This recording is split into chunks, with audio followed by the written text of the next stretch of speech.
आपको आश्चर्य होगा कि जयराम बाबू ने भी कह दिया कि समाज पहले राजनीति बाद में। संरचना चल रही है, हम आज भी बोलेंगे, हमारे जो भी समर्थक है उनसे भी कहेंगे कि समाज पहले है उनके लिए, जयराम महतो सेकंड में रखें। जयराम महतो का पार्टी को भी सेकंड में रखें। पार्टी को भी हाँ, पार्टी हम तो आज बने हैं, 20 साल बाद ना हो पार्टी तो क्या करेंगे? वोट, इसलिए सब बात ना करिए। हमने 3.5 लाख वोट लाया तो उसमें लगभग 2 लाख के आसपास हमको गैर कुर्मी वोट था, 2 लाख के आसपास कुर्मी वोट था और बाकी जो 3.5 लाख 4 लाख मेरा वोट था। तो इसलिए अगर ऐसा कहेंगे तो गुरुजी हार गए थे तमाड़ा।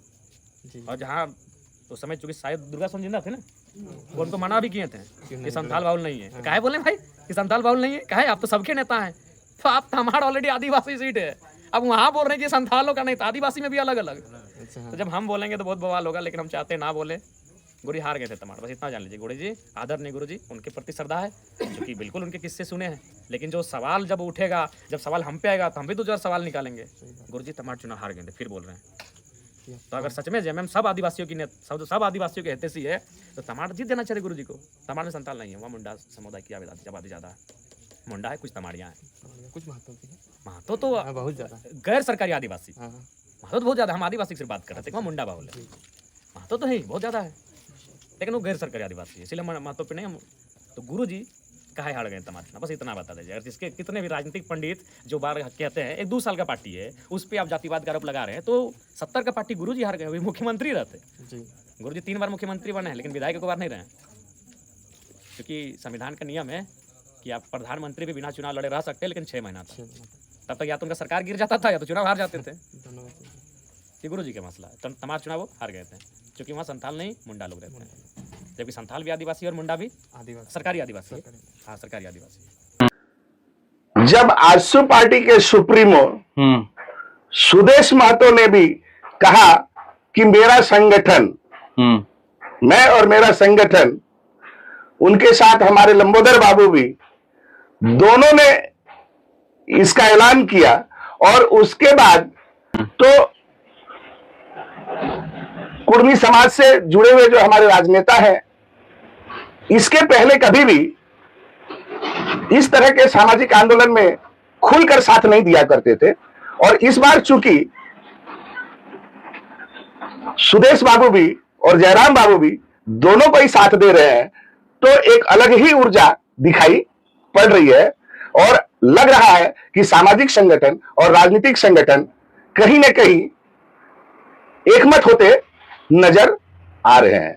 ये तो जिनका आप नाम लिए, सुदेश जी और जयराम जी, ये एक पुराने नेता हैं, एक नए नेता हैं, लेकिन दोनों विपक्ष के कुर्मी समुदाय के नेता हैं, राजनीतिक नेता हैं। लेकिन सत्ता पक्ष में भी कई कुर्मी जाति के विधायक हैं, नेता हैं, जैसे कि अमित महतो हो गए, फिर जोगेंद्र बाबू हैं, मथुरा बाबू हैं। हाँ। उन लोगों का क्या रिएक्शन है इस पूरे मामले? देखिए, अब दर्शक बनने से काम नहीं चलेगा। इतना तो तय हो गया कि कुर्मी के इस मुद्दे में कुर्मी नेता सिर्फ दर्शक बनकर नहीं रह सकते हैं। यही लोग जब पहले विपक्ष में थे, पट्टी बांध कर बैठा करते थे कि कुर्मी को जनजाति सूची में शामिल किया जाए। और आज ये अगर चुप्पी मारे हुए हैं तो इनका भी दायित्व बनता है।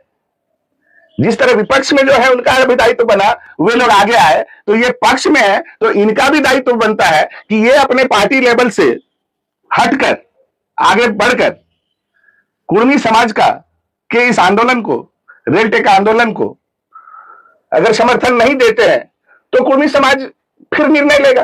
तो समाज के लोगों ने उनसे कोई संपर्क करने की कोशिश की है? अच्छा, आप एक बात बताइए, सामाजिक आंदोलनों में क्या व्यक्तिगत न्योता दिया जाता है? क्या वो इस समाज के अंग नहीं है? क्या वे समाचारों को नहीं पढ़ रहे हैं? क्या वे नहीं जान रहे हैं कि अच्छा, उससे भी बात है कि सरकार को तो हम लोग पहले से ही लिख के दिए हुए हैं, तो उन्हें तो ज्ञात है। और ज्ञात होते हुए भी अगर वो बोलेंगे कि हमें नहीं पता है या हमें नहीं बोला गया, तो यहां व्यक्तिगत रूप से किसी को बोला नहीं जा रहा है और नहीं बोला जाएगा। क्योंकि अगर व्यक्तिगत बोलेंगे तो बोलेगा तुम फल्ला को बोले हो, हमको तो नहीं बोले हो।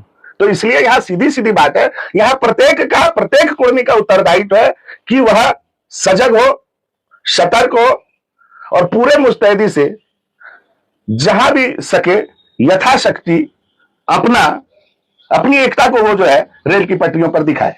जैसे जैसे बड़ा चेहरा आपके साथ आ रहे हैं, जयराम बाबू हों या फिर सुदेश बाबू हों, कुछ लोग विरोध भी करना शुरू कर दिए हैं, खासकर आदिवासी समुदाय के लोग, और बाइक रैली का भी ऐलान कर चुके हैं।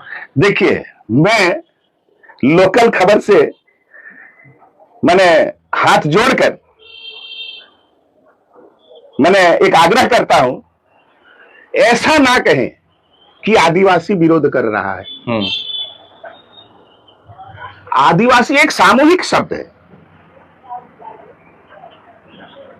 इसमें मैं भी शामिल हूं। अच्छा, कुर्मी भी तो आदिवासी है, इसमें तो मैं भी शामिल हूं। तो इसको भरसेज मत बनाइए, भरसेज मत बनाइए। हां, कुछ व्यक्ति कह सकते हैं, देखिए आदिवासियों में भी तो अनेक तरह के आदिवासी हैं। झारखंड में 35 तरह के आदिवासी हैं। हर एक का अपना अपना नाम है, हर एक का अपना अपना संगठन है। क्या किसी संगठन के द्वारा इसका विरोध किया गया है? नहीं किया गया है। कुछ स्वार्थी व्यक्ति लोग, जिनका पता नहीं सामाजिक आधार है या नहीं है, राजनीतिक आधार है या नहीं है, वे लोग भौकाल मचा रहे हैं।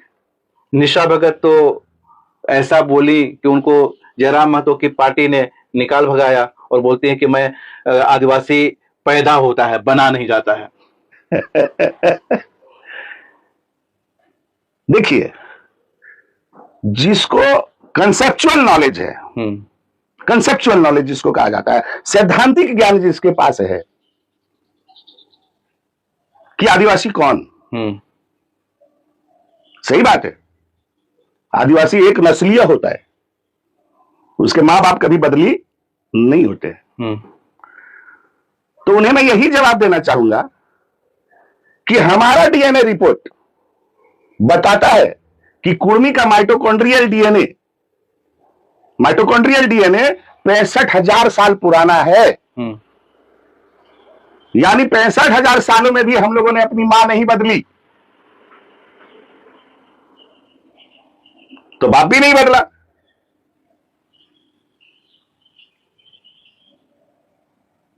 और जो 500 साल पहले आया है वो हमको कह रहा है कि जन्म से होता है, पैदा होना पड़ता है। तो हम लोग बिना पैदे हुए झारखंड में है 500 साल पहले। लेकिन कैसे मां बाप से जन्मे है उसका तो डीएनए रिपोर्ट बता रहा है। आप अपना भी डीएनए रिपोर्ट निकाल लो। तो इसीलिए यह मामला व्यक्ति वर्सेस व्यक्ति नहीं है, आदिवासी वर्सेस आदिवासी तो है ही नहीं। मैं उसको खारिज करता हूं, क्योंकि कोई संगठन जो विचारवान है, अध्ययन किए हुए है, छोटा नागपुर के सच्चाई को जानता है, वो इस तरह का बात नहीं बोलेगा। ये कहीं से भी तुक नहीं रखता है।